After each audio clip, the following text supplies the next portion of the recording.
ನಮಸ್ಕಾರ. 5/9/2024 ಗುರುವಾರ ಶುಕ್ಲ ಪಕ್ಷ ದ್ವಿತೀಯ ಮಧ್ಯಾಹ್ನ 12:21:34 ವರೆಗಿರುತ್ತದೆ. ಆಮೇಲೆ ತೃತೀಯ. ಇವತ್ತು ಉತ್ತರ ನಕ್ಷತ್ರ ಬೆಳಗ್ಗೆ 6:14:07 ವರೆಗಿದೆ. ಆ ನಂತರ ಹಸ್ತ. ಬೆಳಗ್ಗೆ 6:14 50% ಕೂಡ ಚೆನ್ನಾಗಿಲ್ಲ, ಮೀಡಿಯಮ್ ಆಗಿದೆ. 6:14 ಮೇಲೆ ಚೆನ್ನಾಗಿದೆ. ಹಸ್ತ ನಕ್ಷತ್ರ ಬರುತ್ತದೆ. ಹಸ್ತ ಅನ್ನೋದು ಈ ನಕ್ಷತ್ರದ ಅಧಿಪತಿ ಚಂದ್ರಗ್ರಹ. ಹಂಗಾಗಿ ದಿನ ಪೂರ್ತಿ 6:14 ಮೇಲೆ, ಹೆಚ್ಚು ಕಮ್ಮಿ 6 ಕಾಲ್ ಮೇಲೆ ಹಸ್ತ ನಕ್ಷತ್ರವಿದೆ. ಆದ್ದರಿಂದಾಗಿ ಇದು ಶುಭವಾಗಿದೆ. ಇವತ್ತಿನ ದಿನದಲ್ಲಿ ಸೂರ್ಯೋದಯ 6:09, ಸೂರ್ಯ ಅಸ್ತಮನ ಸಂಜೆ 6:28. ಇವತ್ತಿನ ದಿನದಲ್ಲಿ ಉತ್ತರ ನಕ್ಷತ್ರ ಮುಗಿದ ನಂತರ ಹಸ್ತ ಪ್ರಾರಂಭವಾದರೆ ಇದು ದೇವಗಣ ನಕ್ಷತ್ರ. ದಿನ ಪೂರ್ತಿ ಹಸ್ತ ನಕ್ಷತ್ರವಿದೆ. ಕನ್ಯಾ ರಾಶಿ ಇದೆ. ಆದ್ದರಿಂದ ಇವತ್ತು ಯಾವ ಮಕ್ಕಳು ಹುಟ್ಟಿದ್ರು 6 ಕಾಲ್ ಮೇಲೆ ಹಸ್ತ ನಕ್ಷತ್ರ ಕನ್ಯಾ ರಾಶಿ ಅಂತ ತಿಳ್ಕೊಳ್ಳಿ. ಇವತ್ತು ನಕ್ಷತ್ರ ಪಾದಗಳನ್ನು ತಿಳ್ಕೊಳ್ಳೋಣ. 6:09 6 ಕಾಲ್ವರೆಗೂ ಉತ್ತರ ನಕ್ಷತ್ರದ 4ನೇ ಪಾದ ಬರುತ್ತದೆ. ಆ ನಂತರ ಮಧ್ಯಾಹ್ನ 1:02 ಹಸ್ತ ನಕ್ಷತ್ರ 1ನೇ ಪಾದ. ಆ ನಂತರ ಸಂಜೆ 7:49 ಹಸ್ತ ನಕ್ಷತ್ರ 2ನೇ ಪಾದ. ಆ ನಂತರ ರಾತ್ರಿ 2:37 ಹಸ್ತ ನಕ್ಷತ್ರ 3ನೇ ಪಾದ. ರಾತ್ರಿ 2:37 ಮೇಲೆ ಆ ನಂತರ ಬರೋದು ಅಂದರೆ ಲೇಟ್ ನೈಟ್ ಮೇಲೆ ಹಸ್ತ ನಕ್ಷತ್ರವೇ, ಆದರೆ 4ನೇ ಪಾದ. ಇದೇ ಹಸ್ತ ನಕ್ಷತ್ರ ನಾಳೆಯವರೆಗಿರುತ್ತದೆ. ನಾಳೆಯವರೆಗೂ ಅಂತಂದರೆ 6ನೇ ತಾರೀಕುವರೆಗೂ ಈ ಹಸ್ತ ನಕ್ಷತ್ರವಿದೆ. ನಾಳೆ ಅಂದರೆ ಶುಕ್ರವಾರ 9:24:57 ವರೆಗೂ ಈ ನಕ್ಷತ್ರವಿದೆ ಹಸ್ತ. ಹಾಗಾಗಿ ನಾಳೆ ಶುಭ ದಿನವಾಗಿದೆ, ತೊಂದರೆ ಇಲ್ಲ. ಮತ್ತು ಇವತ್ತಿನ ವಿಷಯಕ್ಕೆ ಬರೋಣ. ಇವತ್ತಿನ ದಿನದಲ್ಲಿ 100% ಕೆಟ್ಟೋದನ್ನು ಫಸ್ಟ್ ನೋಡ್ಕೊಳ್ಳೋಣ. ಅದರಲ್ಲೂ ಕೂಡ ಶುಭ ಸಮಯ ಬಂದಾಗ ಕೆಟ್ಟೋದಿರುತ್ತದ ಒಳ್ಳೆಯದಿರುತ್ತದ ಅಂತ ಗಮನಿಸಬೇಕು. ಈಗ ಉದಾಹರಣೆ ನೋಡ್ಕೊಳ್ಳೋಣ. 100% ಕೆಟ್ಟೋದು 100% ಒಳ್ಳೆಯದು ಅಂದರೆ ಏನರ್ಥ ಅಂದರೆ 100% ಒಳ್ಳೆಯದರಲ್ಲಿ ಒಳ್ಳೆಯ ಸಮಯದಲ್ಲಿ ಎಲ್ಲ ಕಾರ್ಯಗಳನ್ನು ಪ್ರಾರಂಭ ಮಾಡ್ಬೋದು. 100% ಕೆಟ್ಟೋದರಲ್ಲಿ ಯಾವ ಕಾರ್ಯಗಳನ್ನು ಪ್ರಾರಂಭ ಮಾಡಬಾರದು. ಆದರೆ ಒಳ್ಳೆಯ ಟೈಮಲ್ಲಿ ಸ್ಟಾರ್ಟ್ ಮಾಡಿರುವಂಥ ಕಾರ್ಯಗಳು ಕೆಟ್ಟ ಟೈಮ್ ನಡೆದರೂ ಕೂಡ ಕಂಟಿನ್ಯೂ ಮಾಡ್ಬೋದು. ಕೆಟ್ಟ ಟೈಮಲ್ಲಿ ಸ್ಟಾರ್ಟ್ ಮಾಡಬಾರ್ದು ಅಷ್ಟೇ. ಉದಾಹರಣೆ ಇವತ್ತು ನೋಡೋಣ. ಬೆಳಗ್ಗೆ 6:09 ಕುಂಭರಾಶಿಯವರಿಗೆ ಚಂದ್ರಾಷ್ಟಮ ಉಂಟು. ಧನಿಷ್ಠ ನಕ್ಷತ್ರ 3 ಮತ್ತು 4ನೇ ಪಾದ, ಶತಭಿಷ ನಕ್ಷತ್ರ 1, 2, 3, 4 ಅಂತ ಪೂರ್ವಭಾದ್ರ ನಕ್ಷತ್ರದ 3 ಪಾದಗಳು. ನಿಮಗೆಲ್ಲ ದೋಷಗಳಿರುತ್ತದೆ. ಆದ್ದರಿಂದ ನೋಡ್ಕೊಂಡು ನಿಮ್ಮ ಕಾರ್ಯಗಳನ್ನು ಮಾಡುವಿ. ಇವತ್ತಿನ ದಿನದಲ್ಲಿ ಚೌರ ಪಂಚಕ 6:09 6:14 ವರೆಗೂ. ಅದು ತೀರಾ ಕೆಟ್ಟೋದು ಅಂತ ಹೇಳುವ ಸಮಯ 6:09 7:41 ಯಮಕಂಡ ಕಾಲ. 10 ಕಾಲದಿಂದ 11:04 ದುರ್ಮುಹೂರ್ತ. 11:05 12:21 ಮೃತ್ಯು. ಮಧ್ಯಾಹ್ನ 1:50 3:23 ರಾಹುಕಾಲ. ಮಧ್ಯಾಹ್ನ 3:45 ಸಂಜೆ 5:34 ವರೆಗೂ ನಕ್ಷತ್ರ ವಿಷಘಟಿಕಾ ಕಾಲ. ಅದೇ ಥರ ಸಂಜೆ 7:55 ರಾತ್ರಿ 9:23 ವರೆಗೂ ವಿಷಕಾಲ. ಇದರಲ್ಲಿ ಯಾವ ಕಾರ್ಯಗಳು ಪ್ರಾರಂಭ ಮಾಡಬೇಡಿ. ಆದರೆ ಒಳ್ಳೆಯ ಟೈಮಲ್ಲಿ ನೀವು ಏನಾದರೂ ಸ್ಟಾರ್ಟ್ ಮಾಡಿದರೆ ಈ ಟೈಮಲ್ಲಿ ನಡೆಸ್ಕೊಂಡು ಹೋಗೋಕ್ಕೆ ಖಂಡಿತ ತೊಂದರೆ ಇಲ್ಲ. ಇದರಲ್ಲಿ ನಾವು ನೋಡುವಂಥ ಸಮಯಗಳಲ್ಲಿ ಫಸ್ಟ್ ನೋಡುವೆ ನಕ್ಷತ್ರ ಪಾದಗಳನ್ನ. ಇನ್ನೂ ಕೆಲವು ವಿಷಯಗಳನ್ನ ನಾವು ನೋಡಬಹುದು. ಅದರಲ್ಲಿ ಶುಭವಾಗಿರುವಂಥ ಸಮಯಗಳು ಹಂಗೆ ಅಂತ ಉದಾಹರಣೆ ನಾವು ತಗೊಂಡ್ರೆ ಅಭಿಜಿತ್ ಮುಹೂರ್ತ 11:53 12:43, ವಿಜಯ ಮುಹೂರ್ತ ಮಧ್ಯಾಹ್ನ 2:21ರಿಂದ 3:11. ಗೋಧೂಳಿ ಮುಹೂರ್ತ ಬರೋದು ಸಂಜೆ 6:28ರಿಂದ 6:51. ಅದೇ ಥರ ಅಮೃತ ಗಳಿಗೆ ಅಮೃತ ಕಾಲ ಅಂತ ಅಂತೀವಿ, ರಾತ್ರಿ 7:37ರಿಂದ 4:26. ಇದೆಲ್ಲ ನಾವು ನೋಡಿದ್ರವೆ. ಇಲ್ಲಿ ನಾವು ನೋಡುವಂಥದ್ದು ಏನು ಅಂತಂದರೆ ಮತ್ತೆ ಹೋರೆಗಳು ಅಂತ ನೋಡುತ್ತೀವಿ. ಹೋರೆಗಳು ನಡೆಯುವ ಸಮಯದಲ್ಲಿ ಶುಭವಾಗಿದೆಯಾ ಇಲ್ಲವಾ ಅಂತ ನಾವು ನೋಡ್ಬೋದು. ಇದರಲ್ಲಿ ಬರುವಂಥ ಸಮಯಗಳಲ್ಲಿ ಉದಾಹರಣೆ 6:09 7:10ವರೆಗೂ ಗುರು ಹೊರೆ ಇದೆ. ಗುರು ಹೊರೆ ಶುಭವಾಗಿರುತ್ತದ ಅಂತಂದರೆ 7:43 ಮೇಲೆ 10:13ವರೆಗೂ ಶುಭವಾಗಿದೆ. ಈಗ ನಾವು ಕೊಟ್ಟಿರೋದು ಏನು, ಯಮಕಂಡ ಕಾಲ ಇರುವ ಸಮಯದಲ್ಲಿ ಗುರು ಹೊರೆ ಬರುತ್ತದೆ, ಆದ್ದರಿಂದ ಶುಭವಲ್ಲ. ಕೆಲವರು ಅನ್ನುವುದು ಗುರು ಹೊರೆ ಶುಭವಾಗಿರುತ್ತೆ ಅಂತ. ಖಂಡಿತವಾಗಿ ಅದಲ್ಲ. ಈ ರೀತಿಯಾದ ಸಮಯಗಳಲ್ಲಿ ಈಗ ನಾವು ನೋಡುವಂಥದ್ದು ವಿಶೇಷವಾಗಿ 7:43 ಮೇಲೆ 10:13ವರೆಗೂ ಶುಭವೇ, 12:23ರಿಂದ 1:48 ಶುಭವೇ, ಸಂಜೆ 5:36ರಿಂದ 7:53ವರೆಗೂ ಚೆನ್ನಾಗಿರುತ್ತದೆ. ಇದೆಲ್ಲ ಶುಭ ಸಮಯಗಳು ಅಂತ ತಿಳ್ಕೋಬೋದು.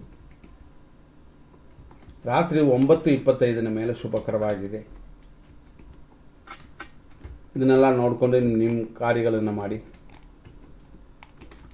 ನೆಕ್ಸ್ಟ್ ನಾವು ನೋಡುವಂಥದ್ದು ಏನು ಅಂತಂದರೆ ಇವತ್ತಿನ ದಿನ ಪ್ರಕಾರ ತಿಥಿ ಅಂದರೆ ದ್ವಿತೀಯ ಇದೆ.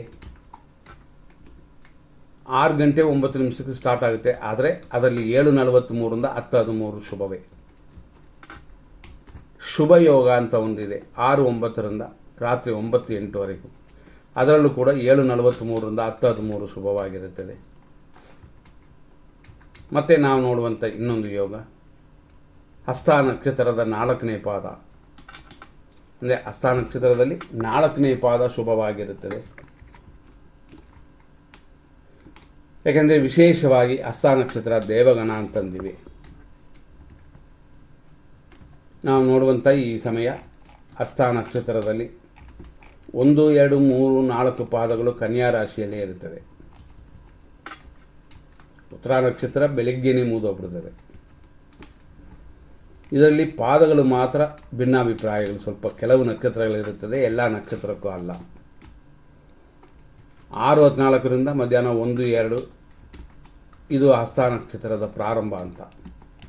ಈ ರೀತಿ ಇದರಲ್ಲಿ ಒಳ್ಳೆಯ ಸಮಯ ಕೆಟ್ಟ ಸಮಯ ಅಂತ ವಿಂಗಡಿಸಿ ನೋಡಿಕೊಳ್ತೀವಿ.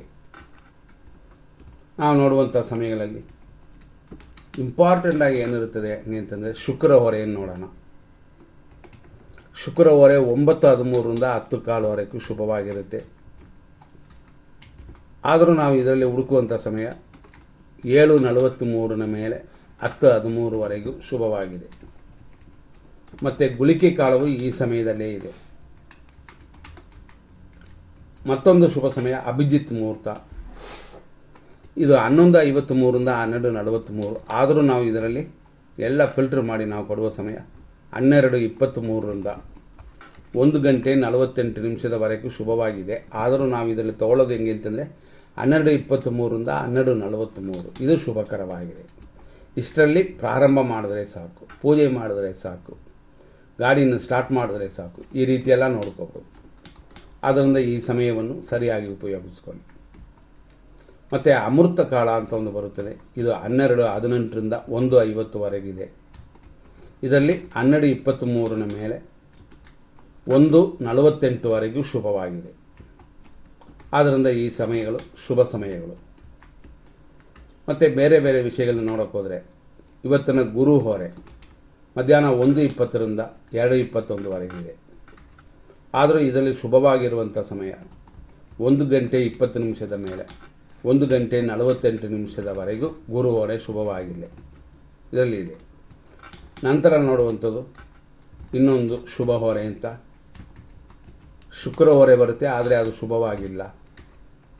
ಲಾಭದ ಸಮಯ ಅಂತ ಒಂದಿದೆ. ಈ ಲಾಭದ ಸಮಯ ಇರೋದು 5:36 ಸಂಜೆಯಿಂದ 6:28 ಶುಭವಾಗಿದೆ. ಇದನ್ನು ಉಪಯೋಗಿಸ್ಕೊಳ್ಳಿ.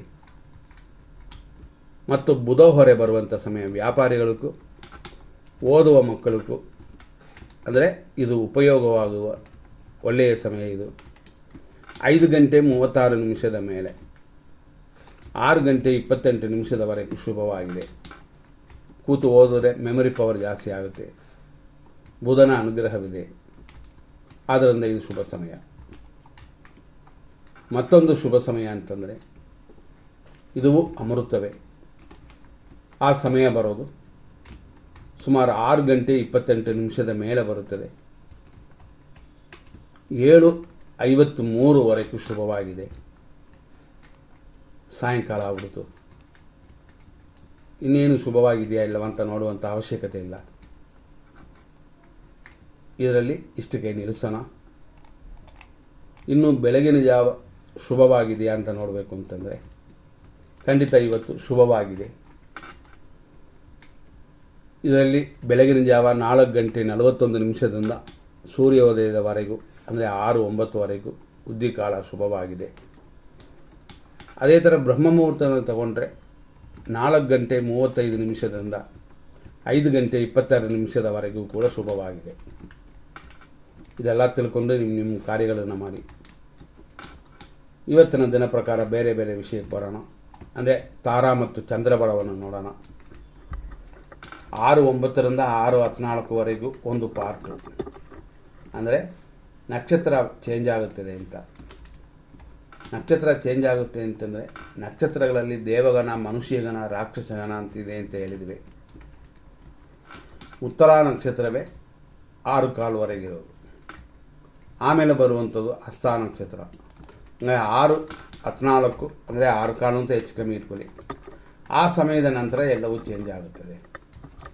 ಹಂಗಾಗಿ ಅಶ್ವಿನಿ ನಕ್ಷತ್ರ ಮೇಷರಾಶಿಯವರೆಗೆ ಇವತ್ತು 6:15 ನಂತರ ಅಭಿವೃದ್ಧಿ ಉಂಟು, ಲಾಭ ಉಂಟು, ಪರವಾಗಿಲ್ಲ. ಭರಣಿ ನಕ್ಷತ್ರ ಮೇಷರಾಶಿಯವರೆಗೆ 6:15 ಮೇಲೆ ಸ್ವಲ್ಪ ಹುಷಾರಾಗಿದೆ. ಗಾಡಿಗಳಲ್ಲಿ ಬೆಳಗ್ಗೆ ಎದ್ದು ಏನಾರು ಮಾಡಬೇಕು ಅಂತಂದರೆ 6:09 6:15 ಶುಭವಾಗಿದೆ. ಕೃತಿಕಾ ನಕ್ಷತ್ರ ಮೇಷರಾಶಿ 6:15 ನಂತರ ಸಂಪತ್ತು, ಶತ್ರುನಾಶ ಎಲ್ಲವೂ ಕೂಡಿ ಬಂದಿದೆ. ಕೃತಿಕಾ ನಕ್ಷತ್ರ ವೃಷಭರಾಶಿ, ಇದು 6:15 ಮೇಲೆ ಅಭಿವೃದ್ಧಿಯನ್ನು ಕೊಡುತ್ತದೆ, ಸಂಪತ್ತಿನ ಅನುಕೂಲವೂ ಕೊಡುತ್ತದೆ. ರೋಹಿಣಿ ನಕ್ಷತ್ರ ವೃಷಭರಾಶಿ 6:15 ಚೆನ್ನಾಗಿದೆ. ಆಮೇಲೆ ಸ್ವಲ್ಪ ಅಷ್ಟಿಷ್ಟೇ ಇರೋದು. ಮೃಗಶೀರ್ಷ ನಕ್ಷತ್ರ ವೃಷಭರಾಶಿ 6:15 ನಂತರ ಪರಮಮಿತ್ರ ಧಾರೆಯಾಗಿ ಅನುಕೂಲ ಉಂಟು. ಮೃಗಶೀರ್ಷ ನಕ್ಷತ್ರ ಮಿಥುನ ರಾಶಿ, ಖಂಡಿತ ಇವತ್ತಿನ ದಿನ ಪೂರ್ತಿ ಚೆನ್ನಾಗಿದೆ. ನಿಮಗೆ ಸ್ವಲ್ಪ ಆರೋಗ್ಯದ ಕಡೆ ಗಮನ ಕೊಟ್ಟರೆ ಸಾಕಾಗುತ್ತದೆ. ಆರುದ್ರ ನಕ್ಷತ್ರ ಮಿಥುನ ರಾಶಿ 6:15 ನಂತರವೇ ಅನುಕೂಲಕರವಾಗಿರೋದು. ಪುನರ್ವಸು ನಕ್ಷತ್ರ ಮಿಥುನ ರಾಶಿ 1, 2, 3 ಪಾದಗಳಲ್ಲಿ ಹುಟ್ಟಿದವರಿಗೆ ಇವತ್ತು 6:15 ಖಂಡಿತ ಚೆನ್ನಾಗಿದೆ. ಆಮೇಲೆ ಟೆನ್ಷನ್ ಕಡಿಮೆ ಮಾಡಿಕೊಳ್ಳಿ. ಪುನರ್ವಸು ನಕ್ಷತ್ರ ಕರ್ಕಾಟಕ ರಾಶಿ 4ನೇ ಪಾದ 6:15 ಅನುಕೂಲ, ದ್ರವ್ಯ ಲಾಭ, ಈ ರೀತಿಯಾಗಿ ಶುಭವಾಗಿರುವಂಥ ಸಮಯ. ಆದ್ದರಿಂದ ಇದನ್ನು ಒಳ್ಳೆಯ ರೀತಿಯಲ್ಲಿ ಉಪಯೋಗಿಸ್ಕೊಳ್ಳಿ. ಪುಷ್ಯ ನಕ್ಷತ್ರ ಕರ್ಕಾಟಕ ರಾಶಿ 6:15 ಮೇಲೆ ಅಭಿವೃದ್ಧಿ, ಅನುಕೂಲ ಉಂಟು, ದ್ರವ್ಯ ಲಾಭಗಳು ಉಂಟು, ಎಲ್ಲವೂ ಅನುಕೂಲವಾಗಿ. ಆಶ್ಲೇಷ ನಕ್ಷತ್ರ ಕರ್ಕಾಟಕ ರಾಶಿ 6:15 ಚೆನ್ನಾಗಿದೆ. ಕೆಲವು ಕಾರ್ಯನ ಬೆಳಗ್ಗೆನೇ ಸ್ಟಾರ್ಟ್ ಮಾಡಬಹುದು. ಮಕಾ ನಕ್ಷತ್ರ ಸಿಂಹರಾಶಿ ವಿಪತ್ತು ಉಂಟು. 6:15 ಅರ್ಜೆಂಟಾಗಿ ಗಾಡಿಯಲ್ಲಿ ಮಾರ್ಕೆಟ್ ಹೋಗೋರು, ಕೆಲಸಕ್ಕೆ ಹೋಗೋರು, ಫಸ್ಟ್ ಶಿಫ್ಟ್ ಅವರೆಲ್ಲ ಸ್ವಲ್ಪ ಗಮನ ಕೊಡಬೇಕು. 6:15 ಮೇಲೆ ಸ್ವಲ್ಪ ಪರವಾಗಿಲ್ಲ, ಆದರೂ ದುಡ್ಡನ್ನು ವೇಸ್ಟ್ ಮಾಡ್ಕೊಳ್ತೀರಾ ಎಚ್ಚರ. ಪುಬ್ಬ ನಕ್ಷತ್ರ ಸಿಂಹರಾಶಿ 6:15 ಅನುಕೂಲದ ಸಮಯ. ಆ ನಂತರ ಅಷ್ಟು ಹೇಳ್ಕೊಳ್ಳುವಂತೆ ಇಲ್ಲ, ಬೇಡ. ಉತ್ತರ ನಕ್ಷತ್ರ ಸಿಂಹರಾಶಿ 1ನೇ ಪಾದ 6:15 ಮೇಲೆ ಸಂಪತ್ತು ಉಂಟು, ಅದೇ ಸಮಯದಲ್ಲಿ ಧನಹಾನಿಯೂ ಉಂಟು. ಕೈಯಲ್ಲಿರುವಂಥದ್ದನ್ನು ಭದ್ರವಾಗಿ ಇಟ್ಕೊಳ್ಳಿ. ಉತ್ತರ ನಕ್ಷತ್ರ ಕನ್ಯಾ ರಾಶಿ ಜನ್ಮತಾರೆಯು ಶರೀರ ಸುಖವೂ ಉಂಟು. 6:15 6:15 ಮೇಲೆ ಖಂಡಿತ ಚೆನ್ನಾಗಿದೆ. ಹಸ್ತ ನಕ್ಷತ್ರ ಕನ್ಯಾ ರಾಶಿ ಪರಮಮಿತ್ರ ಧಾರೆಯಾಗಿ 6:15 ಚೆನ್ನಾಗಿದೆ. ಚಿತಾ ನಕ್ಷತ್ರ ಕನ್ಯಾ ರಾಶಿ ಖಂಡಿತವಾಗಿ ಇವತ್ತಿನ ದಿನ ಪೂರ್ತಿ ಚೆನ್ನಾಗಿದೆ. ಹಾಗಾಗಿ ಬೆಳಗ್ಗೆಯಿಂದ ಸಾಯಂಕಾಲವರೆಗೂ ನಾವು ಕೊಟ್ಟಿರುವಂಥ ಒಳ್ಳೆಯ ಸಮಯದಲ್ಲಿ ಒಳ್ಳೆಯ ಕಾರ್ಯಗಳನ್ನು ಮಾಡಿಕೊಳ್ಳಿ. ಚಿತ್ತಾ ನಕ್ಷತ್ರ ತುಲಾರಾಶಿ 6 ನಂತರ ಪರಮ ಮಿತ್ರತಾರೆಯಾಗಿ ಮಿತ್ರರಿಂದ ಪರರಿಂದ ಸಹಾಯ ಉಂಟು. ಸ್ವಾತಿ ನಕ್ಷತ್ರ ತುಲಾರಾಶಿ ಖಂಡಿತ ಮಿತ್ರಧಾರೆ ವ್ಯಯ ಇದೆರಡೂ ಉಂಟು. ವಿಶಾಖ ನಕ್ಷತ್ರ ತುಲಾರಾಶಿ ಅನುಕೂಲವಿದೆ, ವ್ಯಯವಿದೆ, ನೋಡ್ಕೊಳ್ಳಿ ನಿಮ್ಮ ಆರೋಗ್ಯನ. ವಿಶಾಖ ನಕ್ಷತ್ರ ವೃಶ್ಚಿಕ ರಾಶಿ ಅನುಕೂಲ, ಇಷ್ಟಾರ್ಥ ಸ್ಥಿತಿಯೆಲ್ಲ 6 ಚೆನ್ನಾಗಿರುತ್ತದೆ. ಅನುರಾಧ ನಕ್ಷತ್ರ ವೃಶ್ಚಿಕ ರಾಶಿ ಪ್ರತ್ಯೇಕ ತಾರೆ 6 ಸಮಯ ಉತ್ತಮವಾಗಿಲ್ಲ, ಆ ನಂತರ ಶುಭಕರವಾಗಿದೆ. ಜ್ಯೇಷ್ಠ ನಕ್ಷತ್ರ ವೃಶ್ಚಿಕ ರಾಶಿ ಆರೋಗ್ಯ ಇಷ್ಟಾರ್ಥ ಸಿದ್ಧಿಯೆಲ್ಲ ಕೂಡಿ ಬರುತ್ತದೆ. ಮೂಲ ನಕ್ಷತ್ರ ಧನುಸು ರಾಶಿ ಖಂಡಿತ ಕ್ಷೇಮವು ಅಭಿವೃದ್ಧಿಯು 6 ಮೇಲೆ ಚೆನ್ನಾಗಿದೆ. ಪೂರ್ವಾಷಾಢ ನಕ್ಷತ್ರ ಧನುಸು ರಾಶಿ 6 ಶುಭಕರವಾಗಿದೆ, ಬೆಳಗ್ಗೆ ಎದ್ದು ಮಾಡುವಂಥದ್ದನ್ನು ಮಾಡಬಹುದು. ಉತ್ತರಾಷಾಢ ನಕ್ಷತ್ರ ಧನುಸು ರಾಶಿ ಜನ್ಮತಾರೆ, ಆದರೂ 6 ಮೇಲೆ ಶುಭಕರವಾಗಿದೆ. ಉತ್ತರಾಷಾಢ ನಕ್ಷತ್ರ ಮಕರ ರಾಶಿ 2, 3, 4ನೇ ಪಾದಗಳು ಜನ್ಮತಾರೆ. ನಿಮ್ಮ ನಕ್ಷತ್ರವನ್ನು ಹೇಳಿ ಪೂಜೆ ಮಾಡಿಸ್ಕೊಳ್ಳಿ, ಚೆನ್ನಾಗಿರುತ್ತದೆ. 6 ನಂತರ ಎಲ್ಲ ಕೂಡಿ ಬರುವಂಥ ಸಮಯ ಇದು. ಶ್ರವಣ ನಕ್ಷತ್ರ ಮಕರ ರಾಶಿ ಖಂಡಿತವಾಗಿ ಪರಮ ಮೈತ್ರಿಧಾರಿಯಾಗಿ ಚೆನ್ನಾಗಿರುವ ಸಮಯ ಅಂತಂದರೆ ಸೂರ್ಯೋದಯದಿಂದ 6:14 ನಂತರ ನೋಡುವಂಥದ್ದು ಧನಿಷ್ಠ ನಕ್ಷತ್ರ ಮಕರ ರಾಶಿ. ಇವತ್ತಿನ ದಿನಪೂರ್ತಿ ಚೆನ್ನಾಗಿದೆ, ನೋಡಿಕೊಂಡು ಕಾರ್ಯಗಳನ್ನು ಮಾಡಬಹುದು. ಧನಿಷ್ಠ ನಕ್ಷತ್ರ ಕುಂಭರಾಶಿ ಮಿತ್ರಧಾರೆ ಪರಮ ಮಿತ್ರಧಾರೆ ಅಂತ ಇವತ್ತಿನ ದಿನಪೂರ್ತಿ ಚೆನ್ನಾಗಿದೆ. ಶತಭಿಷ ನಕ್ಷತ್ರ ಕುಂಭರಾಶಿ ಇವತ್ತಿನ ದಿನದಲ್ಲಿ 6 ಮೇಲೆ ಮಿತ್ರಧಾರೆ ಇದೆ, ಹಾಗಾಗಿ ಅಭಿವೃದ್ಧಿ ಇದೆ. ಪೂರ್ವಭಾದ್ರಪದ ನಕ್ಷತ್ರ ಕುಂಭರಾಶಿ ಅನುಕೂಲವು ಒಳ್ಳೆಯ ಕಾರ್ಯಗಳನ್ನು ಮಾಡುವಂಥ ದಿನವಾಗಿ 6 ಇದೆ.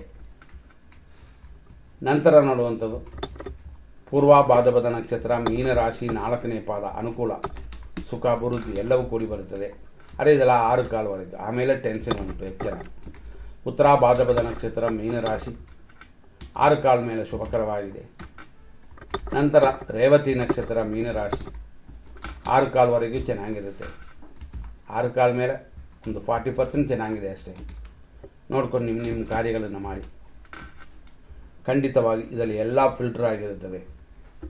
ರಾಹುಕಾಲ, ಯಮಕಂಡ ಕಾಲಗಳು, ಏಕವಿಂಶತಿ ದೋಷಗಳು ಅಂತ ಒಂದು ಐಟಮ್ ಇದೆ, ಅದನ್ನು ಕೂಡ ನೋಡಿರ್ತೀವಿ. ಹಾಗಾಗಿ ಇದರಲ್ಲಿ ಕೊಟ್ಟಿರುವ ಒಳ್ಳೆಯ ಸಮಯವನ್ನು ಧೈರ್ಯವಾಗಿ ಉಪಯೋಗಿಸಬಹುದು. ಕೆಟ್ಟ ಟೈಮನ್ನ ಖಂಡಿತವಾಗಿ ಅವಾಯ್ಡ್ ಮಾಡಬೇಕು. ಮುಂದಿನ ಸಂಚಿಕೆಯಲ್ಲಿ ನೋಡೋಣ. ನಮಸ್ಕಾರ.